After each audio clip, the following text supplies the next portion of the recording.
Well, welcome everyone to the Estates Made Simple podcast. My name is Jenna Carvello with Guardian Estate Company, and I'm here with my co-host Gordon Vanderleek of Vanderleek Law. How are you, Gordon, on Hello. this cold, chilly day?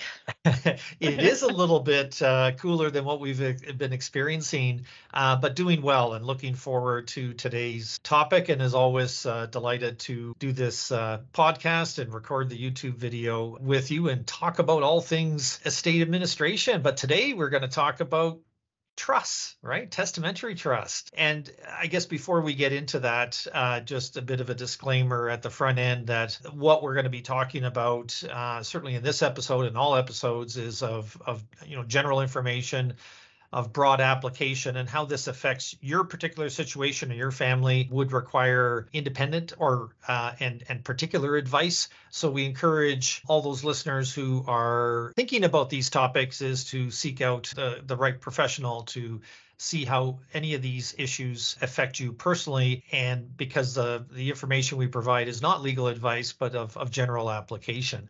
So with that caveat out of the way, I thought it was interesting, Jenna, and we were talking about this before we hit the record button, how we have each dealt with trusts and testamentary trusts. And of course, as a wills and estates lawyer, I spend my day drafting these things, right? And putting together the words, typically in a will, that create a trust as part of the plan for the client, saying how they want to hand money over to a beneficiary, right? So we'll talk about some of the circumstances where the trusts come in, but I often don't see the implementation of it. Although sometimes in an estate, I'm reviewing somebody else's will, maybe on as part of a estate administration where you're advising the executor and having to struggle with, well, how do these words impact some decision making in terms of the actual implementation of the trust.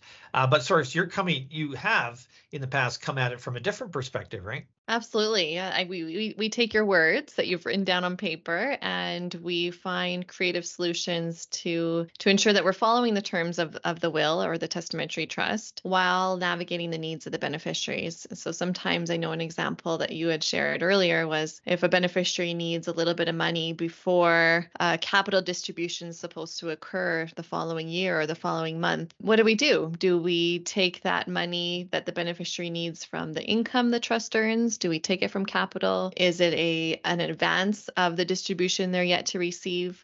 So there's lots of creative things you can do in practice as long as you're following the terms of the instrument. Yeah, exactly.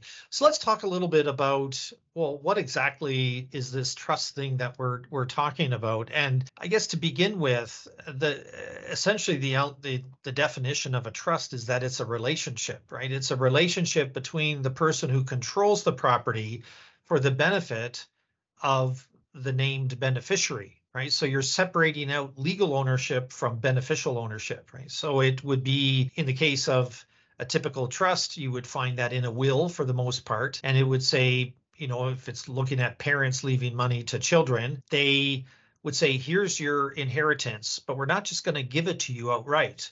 We're going to set it aside in trust. So what we're looking for to begin with is language within the legal document that actually creates the trust. And if you get into trust law, which we could go on and on, a very interesting topic, but we won't bore our listeners on all the details with regard to the law of trust, other than to say there's principles of having what they call three certainties: a certainty of intention, subject matter, and object. Again, I don't want to get into this being a legal discussion as much as to say there are actually certain requirements to create a valid trust. Put another way, if I'm giving a legal opinion to say, are the words on this paper, i.e. the will, does it actually create a valid trust?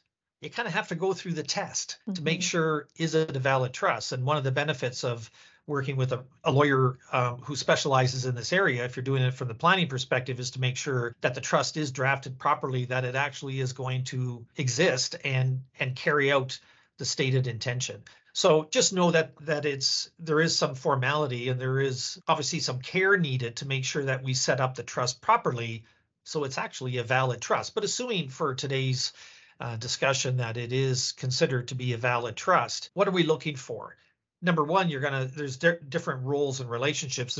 As I've mentioned, there's a trustee of the trust. So that's the person who controls the property of the trust for a beneficiary, the person who doesn't control it, but benefits from the property that's been set aside for them. So there could be one or more beneficiaries of the trust. And again, the legal document would spell out who are the beneficiaries of the trust. Usually, fairly typically, it's one person, but there could be more than one person depending on how it's structured. And then we need to know specifically, is there certainty with regard to the property in the trust, like what actually is in there? But that's, if you're looking at the financial statements or the balance sheet for the trust, that would say, oh, there's this much cash in it, or there's these investments, or it owns this property. But the trustees can do everything within a trust that would otherwise be a legal transaction. So they can buy and sell, they can hold, they can lease, they can do all those things with regard to the property in the trust. So fundamentally, to recap, it's where you take property and you're not giving it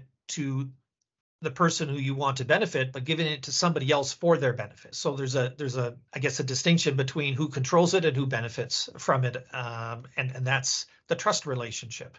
And typically, what we're talking about is a testamentary trust, because if we're looking at it from the role of the executor or as a result of an estate that's been established, we typically will look at the will and say, has a trust been established? Interestingly, it needs to be in the will. The trust isn't created automatically if you die without a will, right? It's not like you don't have those three certainties on an intestacy. So it needs to be part of a legal document. You need to create it ahead of time so that it comes into effect as a result of your death. But recognize that when you create this entity, the government of Canada in the Income Tax Act has a whole section to say, if there's a trust, here's all the tax rules relating to that trust. It's a whole complicated area, but just recognize that the trust has to file a tax return, like you and I have to file a tax return, or a corporation has to file a tax return. Anyway, there's a level of complexity, but an important planning tool. And oftentimes you'll see it in an estate. And in particular, if you've agreed to be the executor and now you are functioning in that role,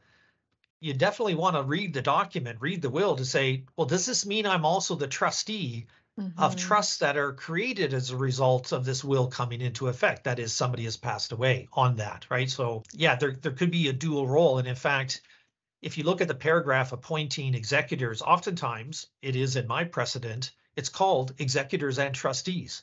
Right. And usually the person who's the executor, not always, but oftentimes, the person who's the executor is also nominated to be the trustee of this trust, which can be an ongoing obligation for a long period of time, right? If you have a trust that's, for a 5-year-old that goes till age 30, well, that's a 25-year job description, right? That you've just signed up for until that kid turns 30. And you have to manage this trust on an annual basis, and there's legal obligations. You got to file a tax return. You got to do all that stuff. So that's sort of the background of what a trust is. From your experience, Jenna, what would be some of the reasons why somebody would want this thing called a trust? Well, great question, Gord. I want to preface this by saying that these trusts can be structured in a variety of different ways. They can be very unique and specific to the situation at hand. And so a parent who may wish to hold money in trust for their child can decide to disperse upon certain ages or for certain types of expenses. And so I really like the flexibility that testamentary trusts provide. And as a result, they are structured for a variety of different reasons.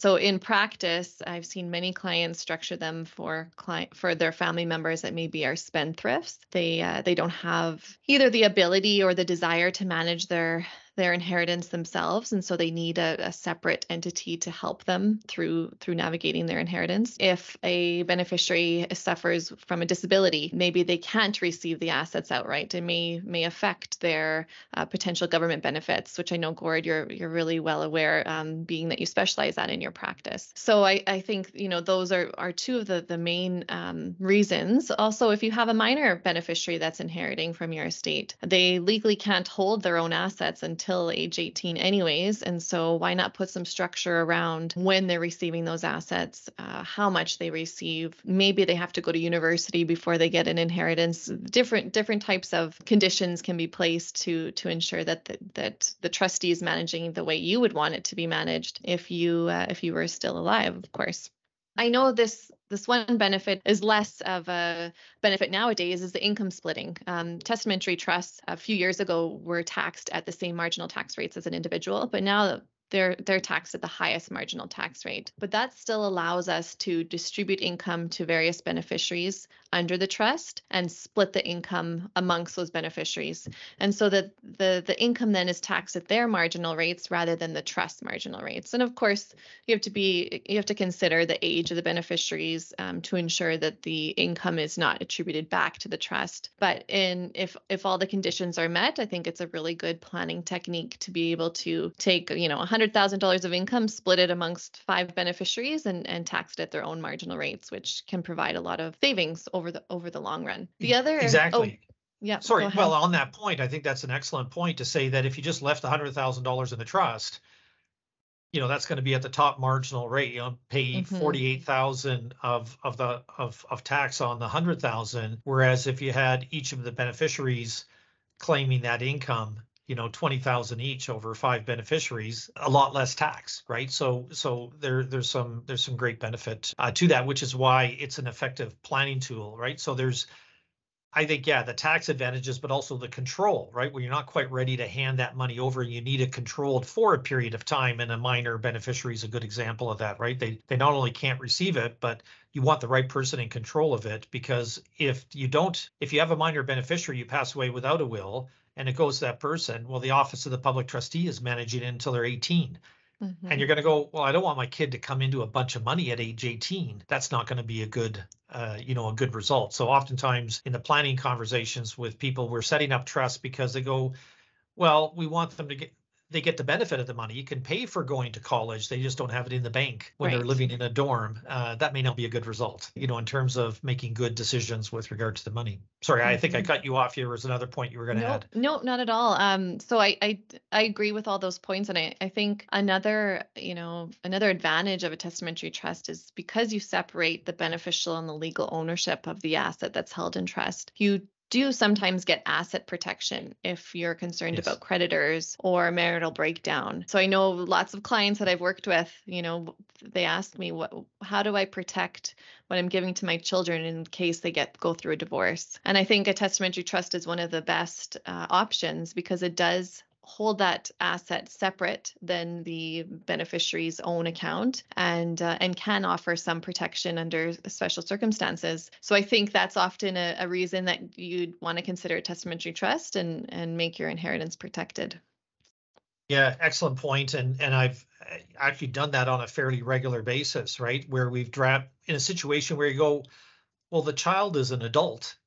Yeah. They might even be financially responsible and able to receive that money as an outright gift, but it forces the segregation, right? You can't commingle trust money with family property because it's in a separate account, right? And so that can be really helpful to preserve the exemption under the matrimonial legislation to say that's exempt property and therefore doesn't have to be split in the event of a breakdown of the relationship. And sometimes that's the reason we're putting it in place, right? The other place we see it, although it seems like it's coming up less often, but it does come up, is for example, spousal trusts.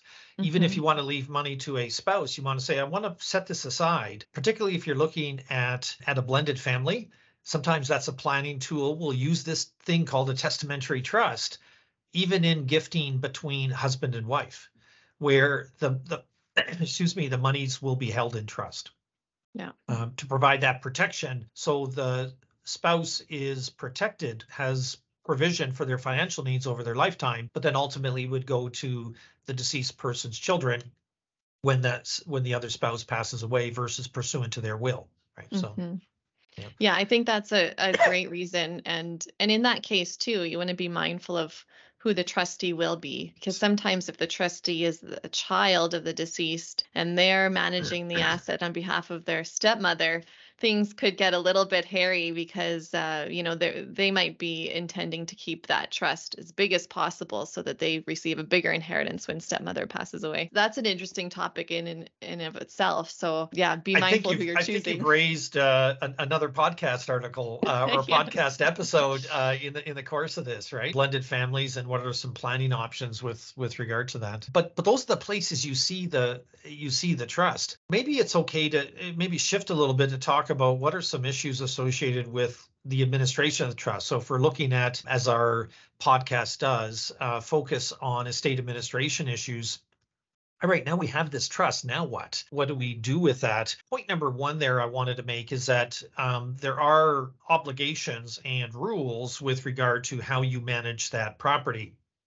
First and foremost, if you're managing for some property for somebody else, and we've referred to this in other podcast episodes, you're in a fiduciary position, right? You are managing somebody else's money. This is not your money, right? If you're the trustee, it's not yours, it's somebody else's. It's the beneficiary. You're accountable to the beneficiary of the trust as to what you've done with it. So you have to make prudent decisions with regard to investment strategies. So you definitely need professional advice to say, let's not put it in anything too risky because you might end up being liable for losses occasioned by poor investment decisions. Again, if you're seeking professional advice, then presumably they're not even letting you get into those types of investments because they know what the legal standard is. But you have to take a look at what is the investment strategy in relation to what the terms of the trust are. I think it's materially different if you're managing a trust for a 22-year-old who gets their inheritance at age 30 versus managing a trust for a 22-year-old who has a long-term disability, and this trust is around for the rest of their life and has to provide income for the rest of their life versus I got to cover off the next 8 years, right? Mm-hmm. It's a material consideration in terms of what's an appropriate investment strategy. And you can't stick your head in the sand on it. Like you got to deal with that stuff, right? You've got to make some decisions. And again, there's liability associated with making the wrong decision, but that's where if that's not your, it should never be, even if it was your area of expertise, you still need professional advice and want to protect yourself to make sure you're getting the proper advice with regard to all of that. And the way we structure these trusts is typically with a huge amount of discretion. Right. So often, I mean, every now and then I'm drafting a trust that I would characterize as non-discretionary. It's very fixed. This is exactly what you have to do, but that's the exception, not the rule. The rule is generally, I don't know what the future holds, and I want to draft a trust with lots and lots of opportunity for the trustee of the trust to make an appropriate decision in the moment as to what is in the best interest of the beneficiary. And so the exercise of that discretion becomes really important. Like, when are you going to give the money and when are you not going to give the money, right? So you've got to figure out, you got to get to know the beneficiary, what their needs are, and then carefully consider requests that come in to make sure it's consistent with the overall intent and also consistent with the term of the trust and appropriate given the terms of the trust, which may include how do you handle the ultimate beneficiaries, or what we sometimes refer to as the remainderment beneficiaries, right? When the trust is at an end, it may go other places. That's probably part of the trust document that says, well, if the person passes away before the end of the trust, this is what happens to the remainder of the trust. So you have to be cognizant of there's other people who have a legal interest in the decision making for the trust. So you want to protect yourself to make sure you don't get sued by those people going, you made poor decisions, right? Hopefully the trust is drafted with lots of protection, so there's minimal risk associated with that, but it's something that you need some legal advice on with regard to, how do you protect yourself if you're managing this testamentary trust? Well, and I think that brings up some best practices, specifically with providing regular reporting to beneficiaries. So not only the income beneficiary who's receiving the income from the trust, but also the capital beneficiaries that may be receiving the assets of the trust down the road. Regular reporting can be super beneficial in ensuring that you're protected. If there are questions the beneficiaries have, they can ask them up front rather than waiting, 5 or 10 years at the end of the day to ask those questions, which can often create a larger issue than it needs to be. And the other thing too is as you mentioned, Gord, is really getting to know the beneficiaries and coming up with a budget and a plan for the assets in the trust. Because if a beneficiary has income needs of, let's say, 50,000 a year, establishing a investment mandate that generates 50,000 a year is maybe a good solution. And also ensuring that the beneficiary is using the income the way that they're telling you that they're using it is important. So really just having a close relationship with the beneficiary and understanding their needs can go a very long way.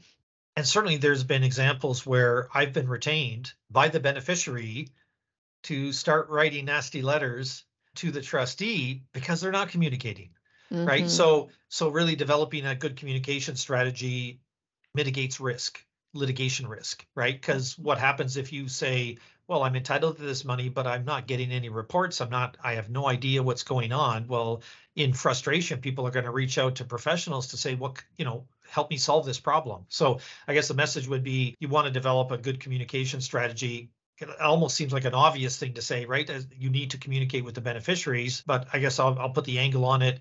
It can solve a lot of problems before they become big problems, and then people are hiring lawyers and it gets messy.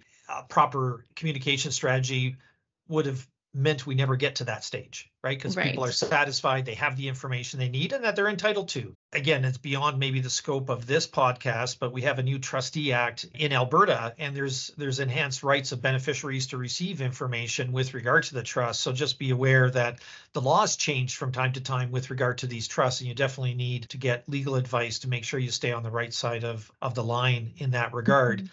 And I guess I would add to what you say as far as best practices. And as we said at the outset, the Income Tax Act has a whole section about the taxation of trusts, which means, again, to reiterate a point we said earlier, is you have to file an annual return, right? So one of the best practices is to make sure that you are filing tax returns in an appropriate manner, or there could be penalties or interests for late filing or failure to pay taxes that you're accountable to the beneficiaries, right? So that is something you definitely want to get some accounting advice on to make sure that you're handling all this in an appropriate manner. So it's a great tool. It's something that is used often, but it has a level of complexity. Would be the message I'd want to give, to say you need the professionals around you to make sure that it's handled appropriately, because it's definitely not a do-it-yourself sort of project, right? Mm-hmm. Where you say I could do this all on my own. You need a financial advisor. Probably there's some legal matters that come up from time to time for which you need an opinion. You'll need an accountant to help prepare those financial statements of income and capital and make those calculations, and then make sure you stay compliant with the filing requirements with Canada Revenue Agency. It'd be the T3 return that would have to be filed. So I guess as we're summing up here, Jenna, that I think, certainly from the planning side of things, it's a very effective tool, and we can be very creative on how we come up with the right trust structure to achieve the right objective. But recognize that if you are in charge of a trust, because you were named as an executor and therefore also the trustee of the trust, that you want to make sure you get fully versed on all your responsibilities, get help, and make sure you are developing good strategies in terms of your communications with the beneficiaries, to make sure you're discharging your responsibilities properly as you administer this trust. I think that's a good summary, Gord, and I love the passion, because this is an important element of estate planning and administration. So executors, as Gord says, get some advice and have some good people on your side. Now, I should also say, and we did talk about this earlier, but let me make this another maybe a parting comment, would be the choice of who the trustee is can be extremely important. You want to pick the right people to be in charge of this. And I guess it would be remiss of me if I didn't remind our listeners that you are in the business of helping people choose who could be the right executor, but also the right trustee, and helping to negotiate with trust companies. Because they're often used, particularly, I know in my practice, we do a lot of work of creating these lifetime trusts. And you need somebody around to be able to do that for potentially decades into the future. So that's where a trust company plays an important role. And I think you've found that niche to be able to help people make a really good choice with regard to the selection of not only the executor, but also the trustee, and how do trust companies serve in that role. That would be an important consideration. And if that's something you're thinking about, then, certainly you can reach out to Jenna and get some assistance in making a good choice and negotiating that compensation agreement and getting the right trust company in place to ensure that your loved one is is protected and well cared for, right? That there's some important considerations there on the choice, just for protection, for long-term stability, and ensuring it's managed professionally. One of the choices would be to consider a trust company, especially for those longer term trusts versus an individual. Not in every case, but it's particularly the more money involved and the longer the term of the trust, the more the choice of the right person in charge or the right entity in charge of the trust becomes highly relevant. Mm-hmm. Yeah, thank you very much for that comment, Gord. I completely agree. And I think one element of trust companies is that they're unbiased. And so they're going to look to the document and follow the document in consultation with the beneficiary. So that's ultimately what you want out of a trustee. And yeah, I think that sums up a good discussion, Gord. I hope our listeners enjoyed the chat, and I encourage them to subscribe to further episodes on YouTube, Apple, and Spotify. And feel free to write to us or give us a call and give us some ideas for topics that you're interested in. We're always happy to take new suggestions and look forward to seeing you again. Thank you.